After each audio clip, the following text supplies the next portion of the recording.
Assalamualaikum warahmatullahi wabarakatuh. Halo anak-anak semua. Hari ini kita akan belajar tema 2, subtema 3, pembelajaran kelima. Sudah siap untuk belajar hari ini? Kalau sudah siap, mari kita mulai belajarnya ya. Pada beberapa pembelajaran yang lalu, kamu mungkin telah diminta membuat poster tentang menjaga kesehatan alat pernapasan. Seperti poster yang ada di hadapan kalian ini. Ya, ini adalah salah satu contoh poster untuk menjaga kesehatan alat pernapasan kita. Poster yang bagus akan menarik orang untuk membaca informasi yang tertulis pada poster tersebut. Nah, bagaimana cara membuat poster yang menarik? Cara membuat poster yang menarik, yang pertama adalah kalimat dalam poster itu harus singkat, jelas, dan padat. Kemudian, kita harus menambahkan gambar yang sesuai dengan tema pada poster. Dan yang ketiga adalah mewarnai poster tersebut dengan warna yang cerah. Mengapa memilih warna yang cerah? Karena warna yang cerah ini akan cenderung menarik orang untuk melihat poster tersebut. Nah, salah satu penyebab penyakit pada sistem pernapasan manusia adalah merokok. Hal tersebut dikarenakan banyaknya kandungan zat-zat kimia berbahaya di dalam rokok, seperti nikotin, tar, dan karbon monoksida. Zat-zat berbahaya ini tidak hanya akan masuk ke tubuh orang yang merokok, tapi juga bisa masuk ke tubuh orang lain yang ada di dekat si perokok tersebut, yang menghisap asap rokoknya. Jika terkena zat-zat dalam rokok dalam jumlah yang banyak dan dalam waktu yang lama, paru-paru manusia akan mengalami gangguan fungsi. Berbahaya sekali ya rokok ini. Nah, berikut beberapa bahaya rokok. Yang pertama, seseorang yang merokok akan mudah terserang penyakit lumpuh otak. Kemudian, beresiko mengalami kanker paru-paru. Kemudian, orang yang merokok juga menyebabkan penyakit bronkitis, pneumonia, dan emfisema. Serta, rokok juga mempercepat kematian sel-sel tubuh seseorang.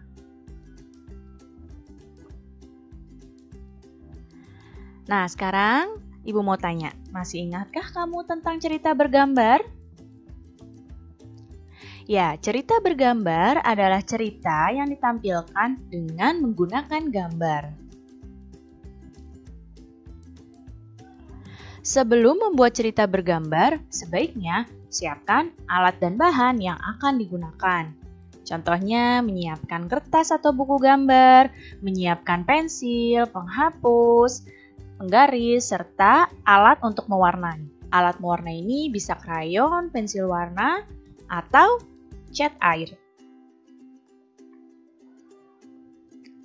Untuk membuat cerita bergambar, ada beberapa tahapan yang harus kamu lakukan.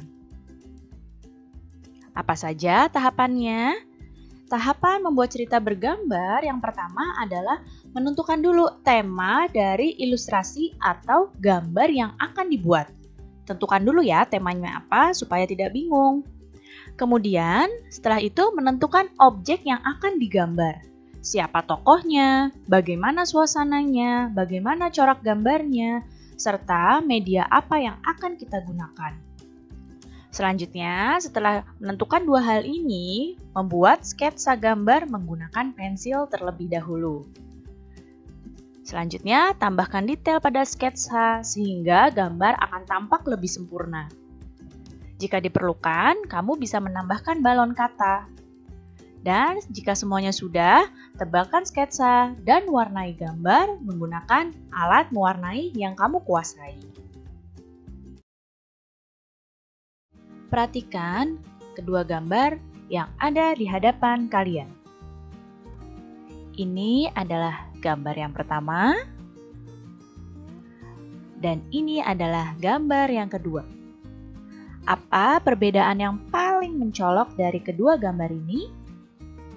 Ya, gambar yang kiri ini gambar yang belum diwarnai atau baru sketsanya. Sedangkan gambar yang kanan adalah gambar yang sudah diwarnai. Jadi perbedaan yang paling mencolok adalah yang satu gambarnya belum diwarnai dan yang satunya lagi gambarnya sudah diwarnai. Agar gambar ilustrasi pada cerita bergambar terlihat lebih indah dan menarik, maka kita perlu mewarnai gambar tersebut.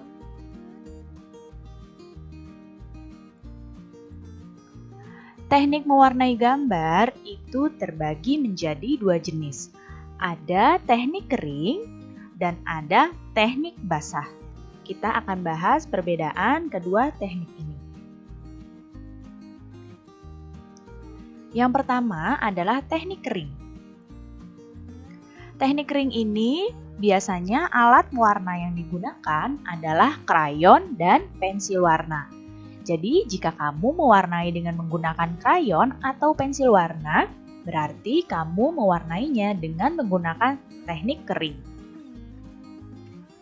Kemudian, tidak memerlukan pengencer. Jadi, ketika kamu menggunakan krayon dan pensil warna, kamu bisa langsung menggunakan kedua alat mewarnai tersebut tanpa perlu digabung lagi dengan air atau minyak. Jadi, langsung dipakai sudah bisa. Tidak memerlukan pengencer. Dan selanjutnya, gambar langsung dibuat di kertas dengan membuat sketsa terlebih dahulu. Nah, gambarnya bisa langsung dibuat di kertas gambar biasa, ya, dengan membuat sketsa menggunakan pensil. Jadi ini adalah mewarnai gambar dengan teknik kering.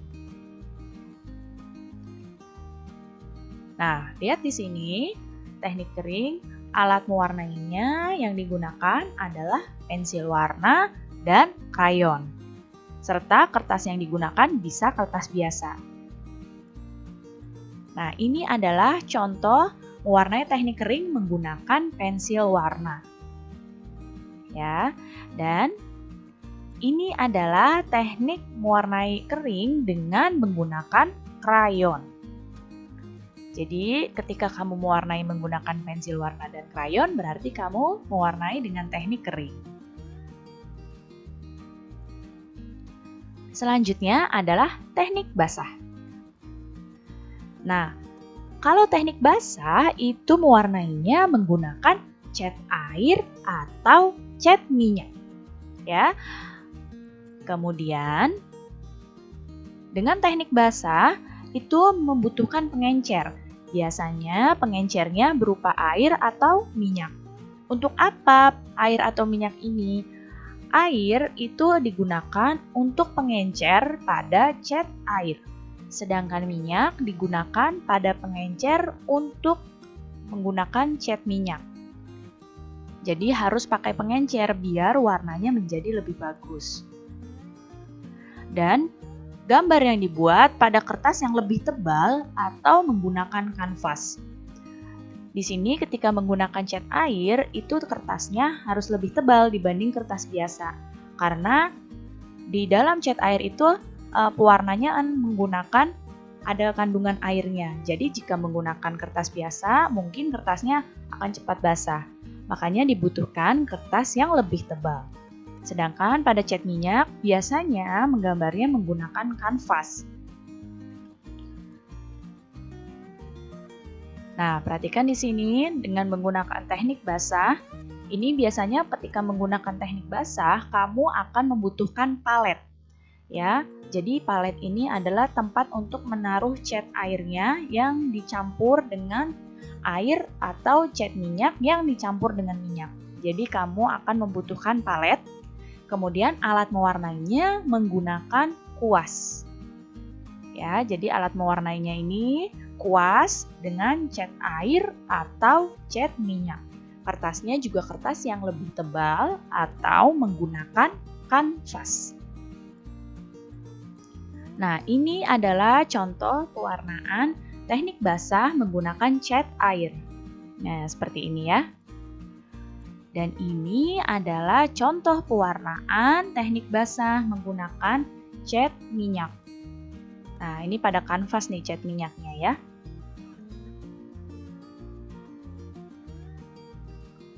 Nah, ini adalah contoh cerita bergambar yang sudah diwarnai.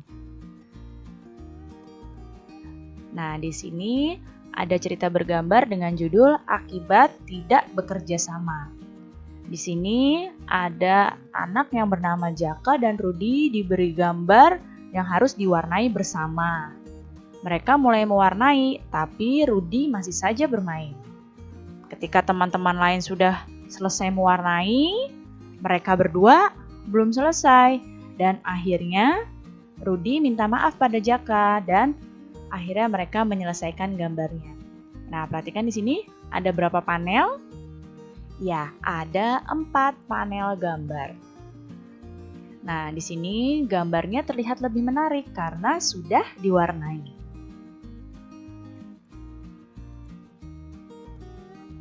Cerita bergambar tadi yang baru saja ditampilkan itu menceritakan tentang sikap bertanggung jawab atas tugas yang diberikan.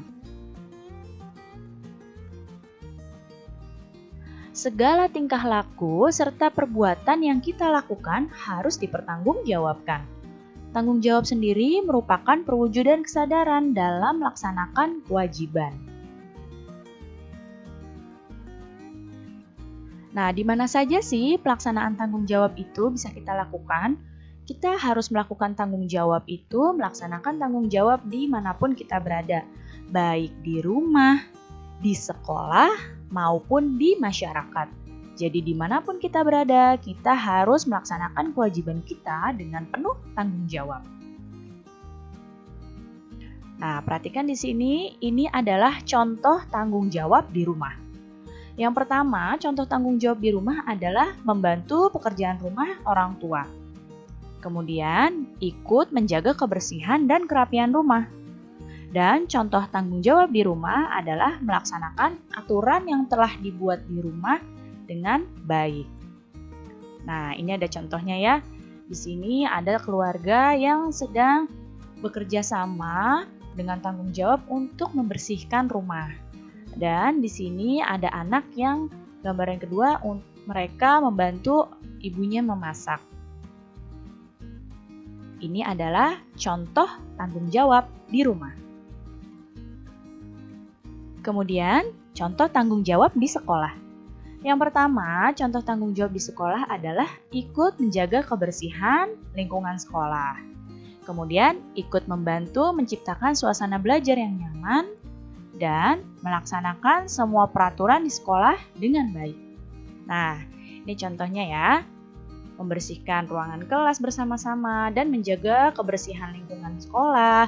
Kemudian, ketika belajarnya dengan tertib seperti ini.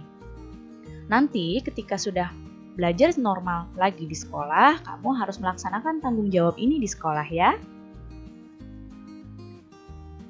Dan selanjutnya tanggung jawab di masyarakat. Di sini contohnya ada ikut menjaga kebersihan lingkungan. Kemudian ikut menjaga keamanan lingkungan dan juga melaksanakan semua aturan yang berlaku di masyarakat. Nah, di sini ada contohnya warga yang melakukan ronda malam untuk menjaga keamanan lingkungan. Mereka melakukannya dengan tanggung jawab agar lingkungan mereka aman. Juga ikut menjaga kebersihan lingkungan dengan kerja bakti. Nah, kita itu harus menyadari dan melaksanakan tanggung jawab dengan sungguh-sungguh, baik di lingkungan rumah, di sekolah, maupun di masyarakat. Jika semua orang menyadari dan melaksanakan tanggung jawabnya masing-masing, maka akan tercipta kehidupan yang damai dan teratur.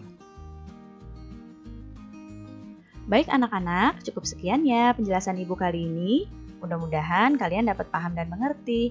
Terima kasih anak-anak semua. Sampai jumpa lagi. Wassalamualaikum warahmatullahi wabarakatuh.